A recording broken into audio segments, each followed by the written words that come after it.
saa'ilka qofka sideedaad wuxuuna soo weydiinayaa wuxuu yidhi Yurub baan joogaa gaar ahaan waddanka Norway 34 sanaan jira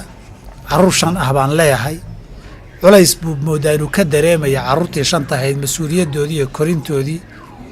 marka haddaan dhalmadaba iska joojiyoon iska daayo ilmo dambaba inaan dhala ma dembi baa buleey diintu maxay ka qabtaa dabcan waxana waa diinta xukunka waxana waa talo sax way jirtaa waddamada qurbaha ah carruurtu hadday farabataan inay culays badan leedahay oo culays dhaqaale uusan ahayne khatar badan oo ku xeeran carruurtii midkii meel iska yar saraba lagaa qaadanayo carruur baa la qaati maalin walba aad maqlaysaan طبعا carruurta in la iska qaatana mabda' bay leedahay oo ka dambeeya carruurta dawladda iska leh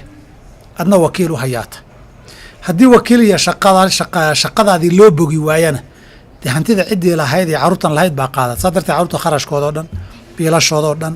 waxooda o dhan dawladdaa bixisa saa darteed dawladda mas-uulka koobaad ee ilmahani ay raacsan yihiin waa dawladda adiguna dadkaad ugu xigtaayo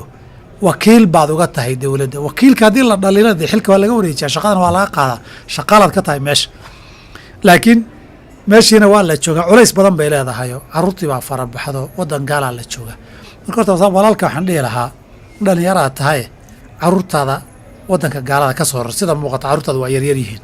34 baa jirtaa 5 carruura waa yaryar yihiin sida muuqata ka soo rar waddan muslinkeen waddankaaga iyo dadkaadii keen meelaad carruurtaadii maamuli karto taladaadana aad ku wadi kartoo lagula lahayn carruurta gee masalada dhalmadu waa fardu kifaaya ummadda qayb dhashay in la helo waa waajib oo ummadoo dhan lama ogolo waa dembi inay dhalmada joojiyaan laakiin fardu cayn ma aha oo qof walba ilmo inuu dhala lagama doonayo saa darteed guurkii ka horreeyey fardu cayn ma aha qof walbaba fardu cayn waajiba kuma aha haddaan markaa asbaabtii wujuubkay ku waajibi lahaa aan la helin ilmaha dhalidiisuna waajib caynia kuma aha ilmaha qofkuu iska joojin karaa inuusan dhalinna wuu dooran karaa haddaan caqiide xuni ka dambaynin oo risiq loo heli maayo iyo caqaa'idkii xumaa haddayna ka dambaynin